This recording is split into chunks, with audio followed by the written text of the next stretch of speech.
This is member-supported Channel 2, the best television on television.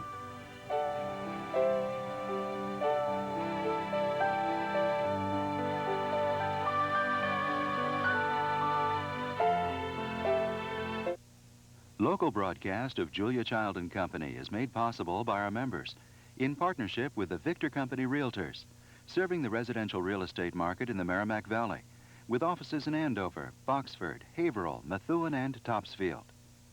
With the Johnny Kane Company, makers of all-natural Kane's mayonnaise.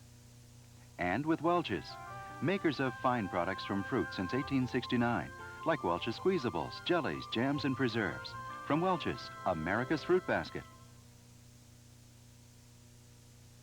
Funding for this program is provided by this station and by other public television stations.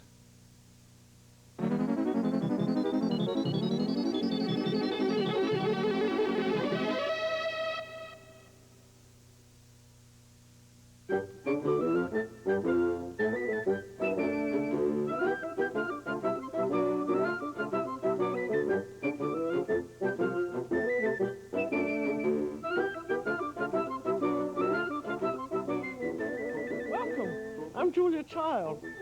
I'm having the boss and her husband for dinner tonight, and they're very, very conservative people, both politically and gastronomically. What they like is meat and potatoes, so that's what they're going to get, except for the potatoes.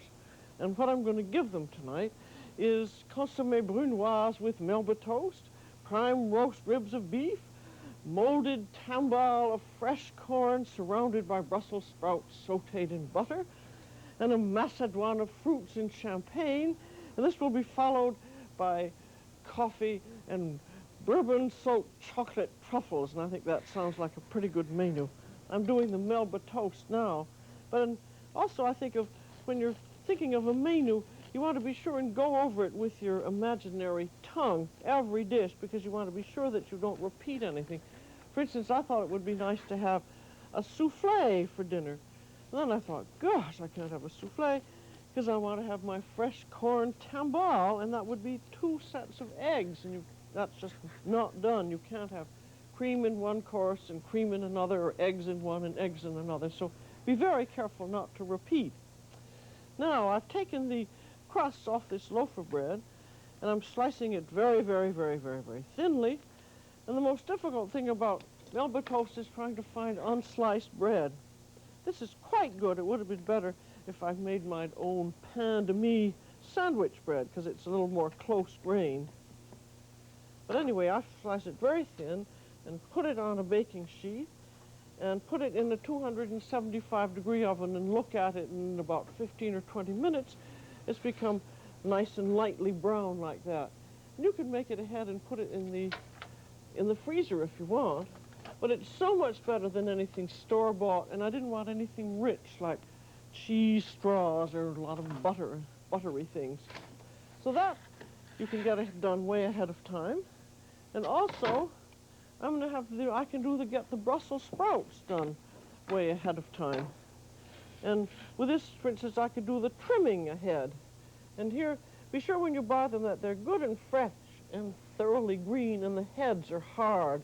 And then take your little knife and cut the end off and remove any loose leaves, but shave it off very close, because if you get it too close, the leaves will undo. And then take your little knife and pierce across in it. I'll do one more. There, that's a hard-headed Brussels sprout, the way it should be. Shave off the stem, take your knife and go pierce it. And the reason you pierce it is so that the water will penetrate more quickly. It'll cook faster and more evenly. And then when you get them all done, if you want, you can cover them and refrigerate them, or you can do the preliminary cooking, because they always have to be cooked ahead, and then you do something else with them afterwards. And it's a blanching or boiling. I'm not going to do them, I'm just going to tell you how to do it. So you have a big pot of water, great big pot of water, and you have it at a rapid boil, and this should be even be fuller than this, and you plunge your Brussels sprouts in. I have 3 baskets of them. And then you let them boil with the cover off, uncovered, for, about 5 minutes or so. And then you keep testing them. And when they're just done, look at that beautiful bright green. And you put your little knife in, and then you take one and cut it in half and eat it. And it should just be just crunchy and just cooked through. And then they're done. And here I have a whole lot of them here done. And what I like to do is, in this case, because I want them fairly simple, I'm going to cut them in half and then toss them in butter just between courses, just to heat them up. And this you can do ahead, cover and refrigerate, and you're that much ahead of the game. And, you know, a lot of people don't like Brussels sprouts. They'll say, oh, it smells up the kitchen. But that's because they've cooked them too long. If you cook them just at this amount of time in that large amount of water, you'll find that they're delicious, like a new vegetable. Now, in this menu, I've done the Brussels sprouts and I've done the Melba toast. I'm also going to do the fresh corn tambal and the chocolate truffles and then the beef. So I'm now going to get to the fresh corn. And that you can do ahead of time, too. And this is a delicious dish, particularly if you use fresh corn, and you have to make it cream-style corn. That is this way, where the corn is grated. And I frankly never did any fresh corn dishes at all, because I always thought, gosh, that's such a trouble. If you take a knife, you have to go all down each line like that. And then you take the back of the knife, and you get the corn out that way. But this recipe has to have 12 ears of corn, and that's too much work. But there is a little gadget like this. It's like a rake. It has teeth, and then it has a scraper. And with this, you take your corn, and you take the tooth side, and you scrape down, so you can do the whole ear at once. And then you take it this way and scrape. As you can see, the nice corn milk is right there in the dish. But, I mean, that's nice, but the best thing of all is to get a really corn grating instrument. And here's this one, which has the teeth and the plate that scrapes it in the hole. And just look at how fast that goes. That's a fresh ear of corn. And there's the teeth going up the teeth and through the scraper. Now that's really wonderful. And you can do 12 ears of corn in no time at all. The thing that takes the long time is getting the corn shut. But this really changed my life when I got this thing. And of course I like this model because it stands, but here are 3 other models, all of which that I got in different mail order catalogs, and each one it's the same idea, teeth and a plate and a hole. So, and what I like about this also is that you can do corn any time of year, and this recipe is going to be a very nice one for out-of-season corn. So I've got what I want. I'm going to cook this in a 2-quart mold, and what I want is about 3 cups of cream-style corn. And then I'll have a big bowl. It's going to have 6 eggs in it. So start out with your eggs, which go very fast, done 2 by 2, and this you can do in the morning and get it all ready for baking. I'm going to bake it and then unmold it. There are your 6 eggs, and those get beaten up just a little bit, and then in goes the corn and then some flavoring. In goes the corn. Then I want a bit of grated onion or minced shallot or chives, but the grated onion is easy. I just want about 3 or 4 tablespoons of that. And by grating it, it cooks easily. And then, because it's going to be unmolded, it has to have a little strength to it, I'm going to put in 2/3 cup of plain white breadcrumbs. And those are fresh crumbs. And that's going to give it a little body. And then, do I have to get that back again? I want some cheese. I'm going to have 2/3 cup of cheese, and this is a mixture of cheddar and Swiss. A 2/3 cup is about 1.5 deciliters, lightly pressed down, and that goes in. As you can see, with out-of-season corn having all this nice flavor to it, you wouldn't know whether it was out of season or not. And then 2/3 cup of heavy cream. And I've tried it without heavy cream, and it's not nearly as good. Of course, if you're on a diet, you can't use it. And then it's going to have a little hot pepper sauce and pepper and salt. And I'm going to put in 6 squirts of hot pepper sauce and 8 grinds of pepper and a teaspoon of salt and quite a bit of parsley. That's about half a cup of parsley, and that just gets all stirred up, and then it goes into a buttered mold. But this, you can do this mixing of it in the morning and then cook it in the evening. It's going to takes about 1.5 hours to cook, so I would put it in the oven about 1.5 hours, about 2 hours before I'm going to serve. So there's a buttered mold that's a 2-quart one. In she goes. And the mold can be more or less filled. It doesn't make too much difference. And then it goes into a pan of water. And the thing is, this is cooked just like a custard, and it has to cook very slowly so the water is barely simmering. And so that's why you use a pan of water. And then this goes into a 350-degree oven for half an hour, and then you take it out, and this is what it's going to look like. I'm not going to unmold it yet. I'm just going to show it to you. This has been sitting for a little while, so it has sunk down a little bit, but it never shows when it's unmolded. You never know how high it was. There it is, and you'll see it unmolded later. But it rises up, and then it sinks down a little bit, and you can keep it warm for a good half hour or an hour. So there's your corn tambal story.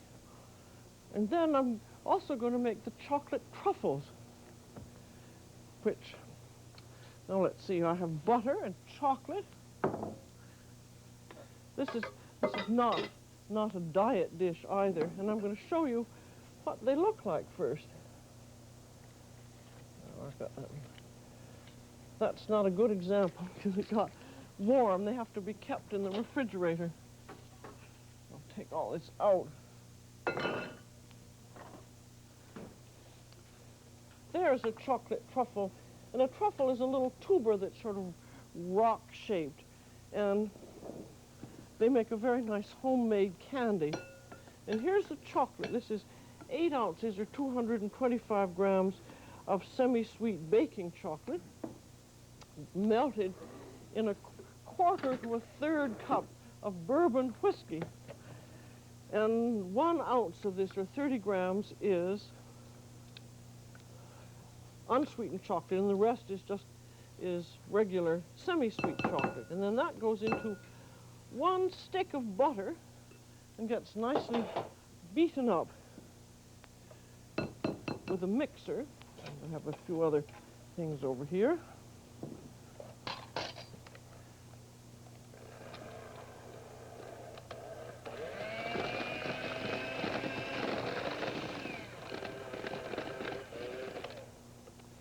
Then, in go 2/3 cup of best quality pulverized ginger snaps. See, that's a very easy mixture. And then a tablespoon of pure vanilla extract. And if you don't like bourbon, and I suppose some people don't, you could use strong coffee and vanilla. So I mean, you don't have to booze it up if you don't want to, but it makes it awfully nice. Now this gets mixed up again. And then that goes into the refrigerator. That's a very easy type kind of thing to do, isn't it? Then, I'm going to put that in the refrigerator, or I'm going to say I'm putting it in the refrigerator. And you have to wait until it gets quite firm. And then you just roll it up. And this is rather messy, but you can always lick your fingers afterwards. Then you take about a tablespoon bit of it. And first you put, this is a mixture of powdered unsweetened cocoa with a little bit of sugar and a little bit of powdered coffee. And then you take it in your fingers and roll it around. Well, see, that's quite rough. And then roll it in your cocoa. And then put it in your little candy cup. I got these little candy cups just in my supermarket. They're a little bigger than they could be, but they serve all right. And just really one apiece is enough. This is a dinner for 6, by the way. But you can make as many of these chocolate truffles as you want, and then you can put them in the freezer. And then keep them in the refrigerator all the time, or freeze them until you're ready to go. And now, with the truffles done, I'm ready for the beef. And this roast beef is just terribly expensive. And I think that if you're going to spend all of that money, which you may not do more than once every 5 years, if ever, you ought to inform yourself as much about meat as possible. Of course, ideally, you have a marvelous butcher on whom you can rely, but not everyone is as lucky as that. There are all kinds of books, and if you go to the bookstore or the library, on how to cut up meat and what to look at, and they're in pictures and so forth. But inform yourself as much as you can, because you're going to spend a lot of money, and you want to make sure that it's very, very good. And even if you're not going to do it for years, I think you ought to know what a roast beef is and how it looks like. So I have a whole 7-rib roast here, and I hope to show you a few things about it. Now, this is just the way the beef comes to the butcher. And this, if he's a good butcher, he takes off this big piece of fat, and you'll notice always on the fat there are the markings of the quality, and this is prime. And that means that's the top best quality you can get, and it's usually, you can only get it at restaurants. But if you have a very good butcher, you can get prime. And the second quality is choice. And if you're going to buy beef at all, I wouldn't bother about it unless you could get either prime or choice. Prime is just that much better. It's fatter and bigger and more marbled and more delicious than choice, but choice is a very, very good grade. So there's the fat off. And then the next thing your butcher does, there are these pieces of meat, which they're called cap meat, not cat, cap, because they cap the top of the roast. And these are really pot roast types, and very often they'll take the 2 pieces of meat and roll them and tie them, and then you can braise them.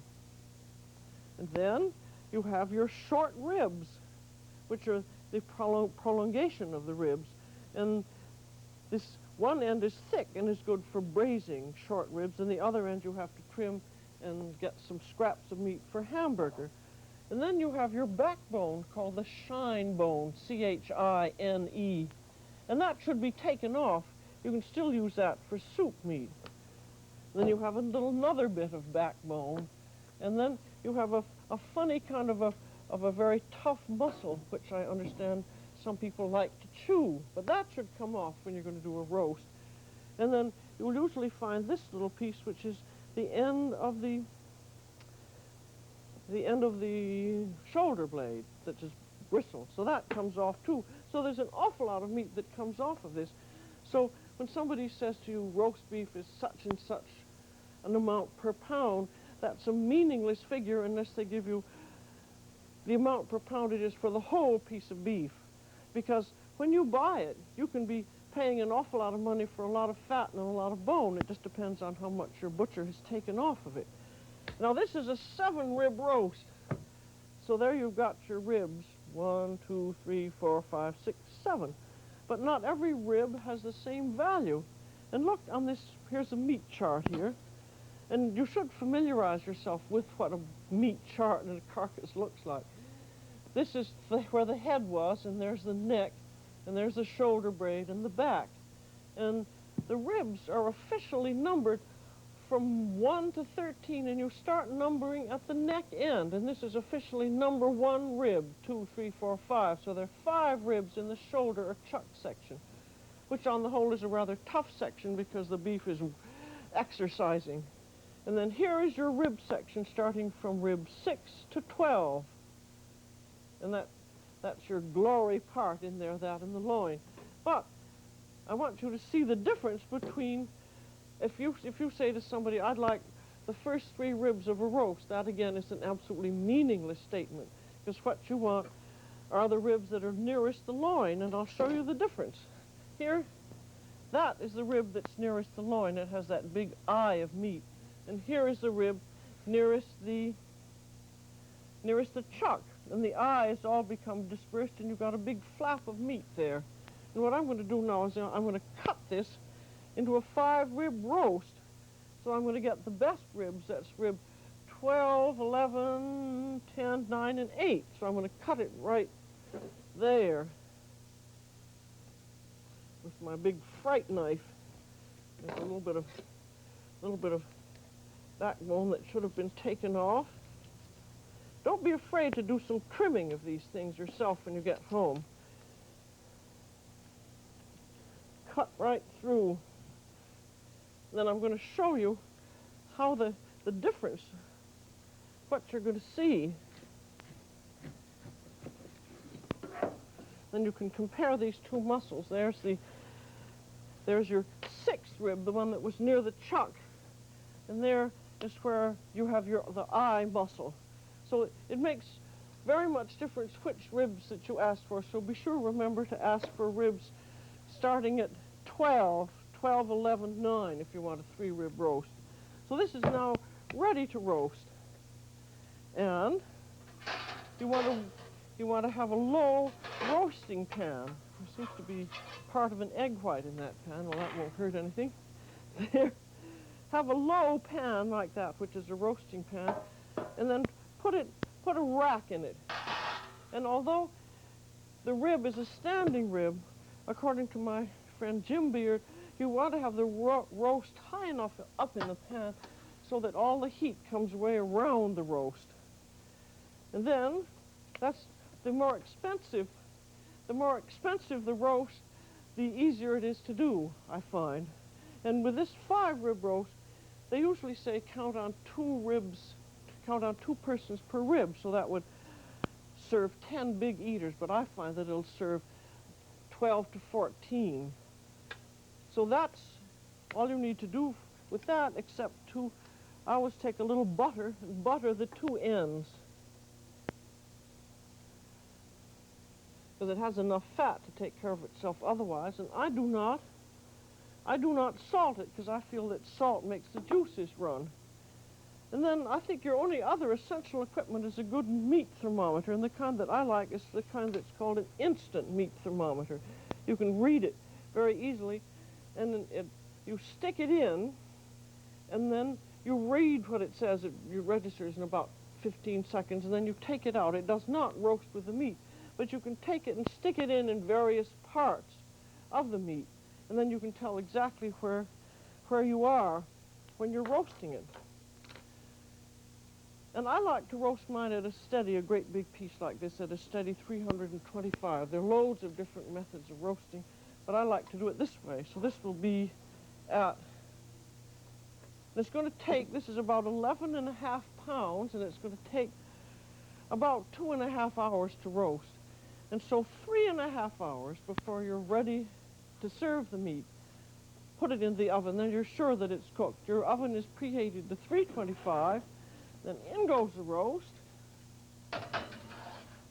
and then about every half hour, baste these 2 ends rapidly so that the oven doesn't cool off, and then after about an hour and a half, put in some chopped vegetable. I just have a big chopped onion and 2 chopped carrots, and put that in the pan, and that gives your juices a little bit of flavor. And then, after 2 hours are up, begin testing it very carefully and seeing how the temperature is. And as soon as the temperature is at about a little over 100, just watch it like a hawk, because after it gets to 100, it can just go up very, very fast. And I like to to take it out at 120 degrees so it's beautiful and rare. And so now I've really got just about all the dinner ready so I can relax for 3.5 hours. Well, here we are, 3.5 hours later, and I've got my roast upside down, and I'm taking off the bones. Because the rib bones, because I think probably the boss's husband likes bones. I know mine does, and it makes carving a lot easier if you just take them off. And then you can eat them all nice and meaty. Unless it looks rather funny upside down. And they've just had their soup and their Melba toast, and they're having lively conversation, and they're smelling this delicious roast of beef. Now look at those rib bones, and here we are with that roast of beef. Doesn't that look wonderful? Now I'm going to cut the bones into pieces so them that likes them can have a bone. And I like to carve and serve on one of these beautiful maple boards. I'm going to put the bones, I guess I'll put them back here along the side, and then I'm going to carve a few slices of the meat in the kitchen and then bring the whole thing in with the rest of it. And I have a nice serrated knife here. Just carve. What I like also about this system is that for those that like rare beef, they can have it just like this, and then you can carve off another piece off the end and put that in the oven and do that for those who like it a little more done.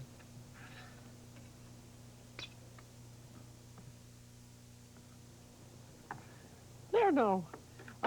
In this roast, of course, the whole thing is rare from one end to the other, but one end is a little rarer than the other, so I cut some slices from each and rush into the dining room.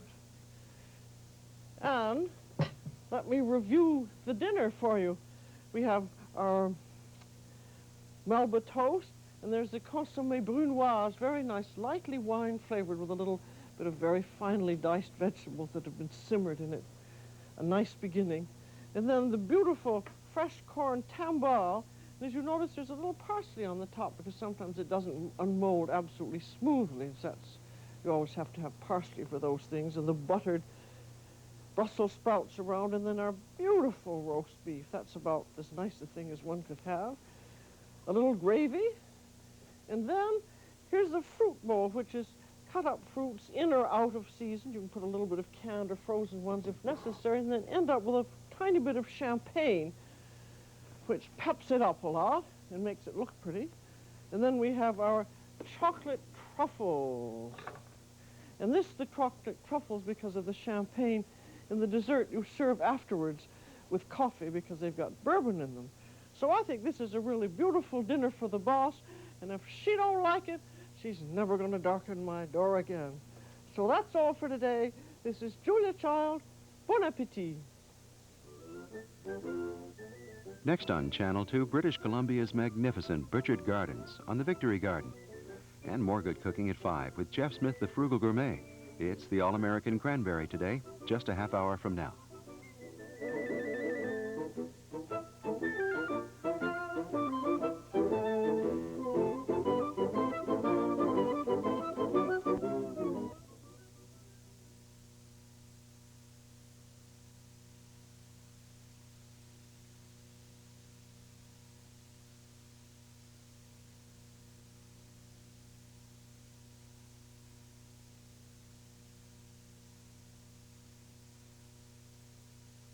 Local broadcast of The Joy of Painting is made possible by our members in partnership with the Prescott House Nursing Home, located in North Andover, Massachusetts, and owned and operated by the Solomon family.